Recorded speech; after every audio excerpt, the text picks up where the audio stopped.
Porque assim, a verdade é que A Casa do Dragão é um novelão, né, gente? Tanto que a Carol Moreira é minha revista Tititi. Eu só fico sabendo da fofoca por lá. Acabou o episódio? Se tiver já o. É que eu não tô vendo no dia certinho, né? Porque, pô, domingo à noite, né? Geralmente eu estou começando a preparar para mimir. Mas. Cara, quando posso, né? E tem um episódio já disponível logo de cara depois. Eu vejo pra ver a fofoquinha. Que esse é o rolê, entendeu? Como diria o Bob, Casa do Dragão é o novo dorama, totalmente certo aqui. E assim, eu digo isso sobre Casa do Dragão porque no meio da pandemia, não é no meio da pandemia, na greve dos roteiristas, melhor dizendo, a gente teve o advento da segunda temporada e muita gente perdeu interesse na série porque de fato o roteiro da segunda temporada é bem do esquisito. E então, você perdeu um pouco da relevância, na verdade, naquele contexto. Porque, cara, simplesmente tinha perdido. Era só mais uma coisa de Game of Thrones lá, entendeu? Sem muita coisa diferente e tal. Mas aí veio a terceira temporada e voltou essa pegada, essa essência, sabe? Esse tom de Game of Thrones que a gente gosta tanto. Pra não dizer que voltou só aqui, o Cavaleiro dos Sete Reinos, maravilhoso também.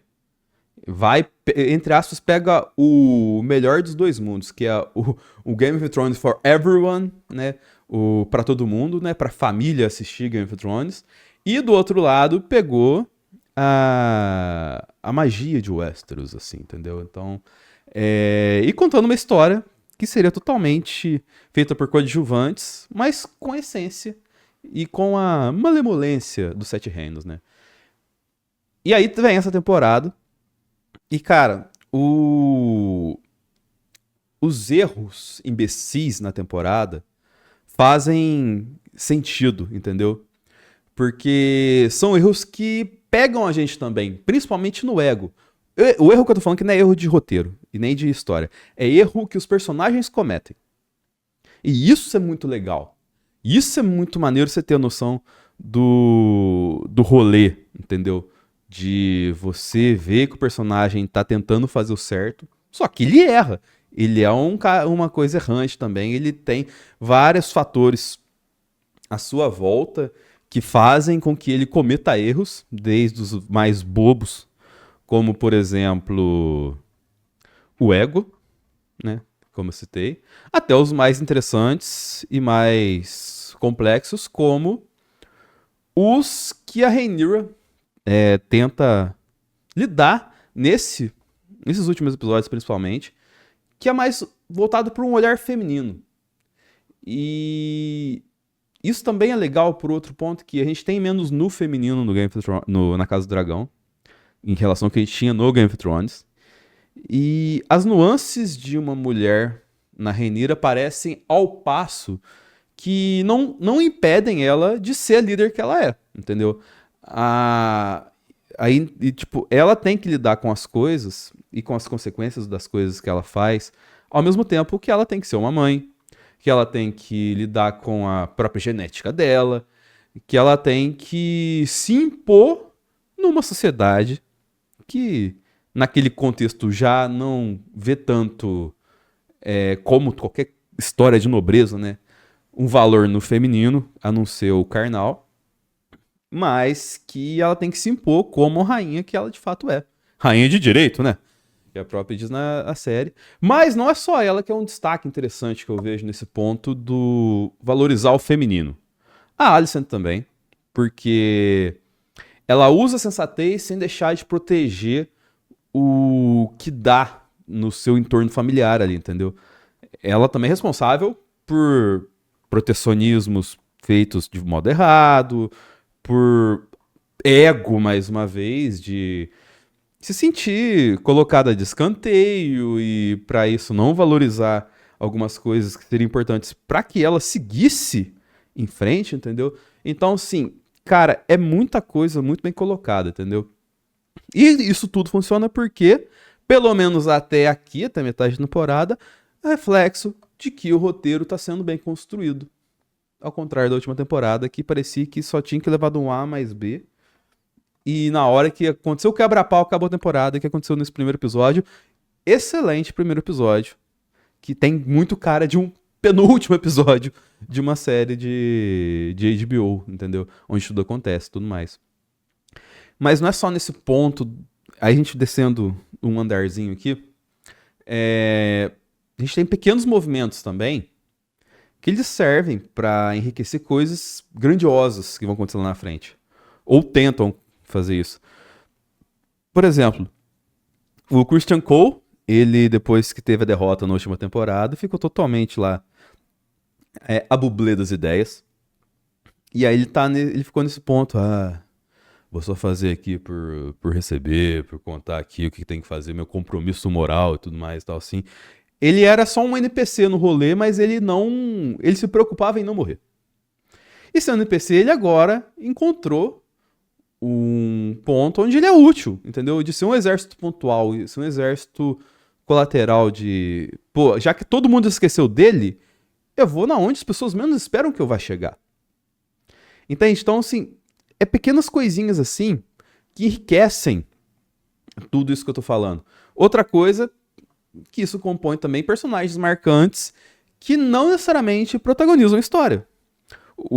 E nessa temporada, principalmente, a gente tá falando do Ormond Hightower, que parece que é um cara que nem tem no livro e tal assim, mas o perfil construído na série dele é maravilhoso. Ele é um cara que é centrado e explosivo. E ele... Cara...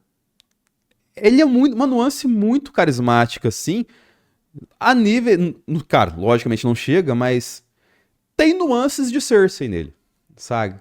De ter um pragmatismo, de ter, logicamente, um nariz em pé que você torce contra a todo momento e você espera que vai dar errado, que o cara vai se ferrar e tal, assim. E, ao mesmo tempo, você vê que ele, através da autoridade, tenta impor a sua opinião. Isso é muito louco, entendeu? Que é o cara saber onde que ele tá e que ele pode, como galgar os passos acima. Só que ele tem que lidar com a própria personalidade dele pra não fazer isso no lado explosivo dele. Ainda mais que ele tá agora com um importante onde ele vê o caminho, né, pra acontecer a história dele, que é o Daron Hightower ali, que ele tem isso como um trunfo pra seguir em frente. De um lado que ninguém nem esperava, muito menos a gente, porque agora que o Daemon vai lá pegar lá o menino lá, ele entrega um loirinho. Pô, ele é loirinho que nem eu, e com certeza ele é Targaryen também, né? E não era bem isso, né? Você vê que o rapazinho ali, a não ser que tenha um pintado o cabelo dele, ele é meio ruivinho, assim como a Alicent é também. Mas além disso, tem também o núcleo, que eu falo que é o núcleo dos negrão ali, entendeu?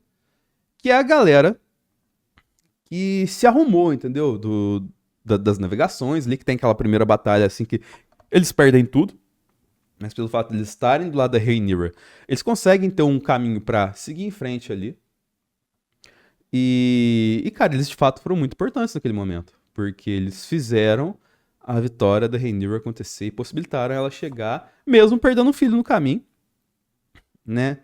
E aí, eles, na hora que chegam lá no ponto mais nobre e tal assim, isso cruza com aquela narrativa que eu tava falando agora há pouco da Rhaenyra, que ela tá tendo que lidar com várias coisas, assim, ela faz o melhor que ela pode, só que o melhor que ela pode não vai atender todo mundo, principalmente no momento inicial. E o reflexo tá nisso aqui, porque ela simplesmente não dá nenhum valor em toda essa jornada deles e fala assim, não, vocês arrumaram a sua família, vocês conseguiram uma parada aqui pra seguir em frente, mas eu tenho que arrumar a minha primeiro. Então, sinto muito, entendeu? Enquanto eu não arrumar a minha, eu não vou dar moral pra sua. E, cara, isso é um texto, uma composição muito, muito bem feita. muito bem pensada, porque ela tá certa, mas ela tá totalmente errada. Porque ela tá tentando salvar o nome dela, mas ela não pensou na consequência que não salvar o nome deles daria para o entorno dela e que isso provavelmente está escalando principalmente no último episódio. O que aconteceu? Que o cara falou peito, né? E tudo isso que eu falei, tudo isso só pra você ver. Estou dando várias nuances aqui e não falei da principal que essa série tem, que as outras de Game of Thrones não tem, que é dragão. O dragão é muito bem utilizado, né? Eles não roubam a atenção. E também são muito bem feitos.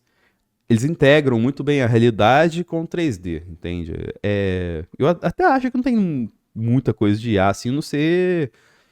Tipo, ferramentas que um designer usa, entendeu? Não tem muita coisa criada, assim. E isso é positivo. Até na segunda temporada que eu falei que eu achei mais questionável, é bem feito a inserção do dragão, a participação do dragão, entendeu? Você sente também um temor muito grande, porque você sente que vai dar merda mais cedo ou mais tarde, porque tem um dragão ali.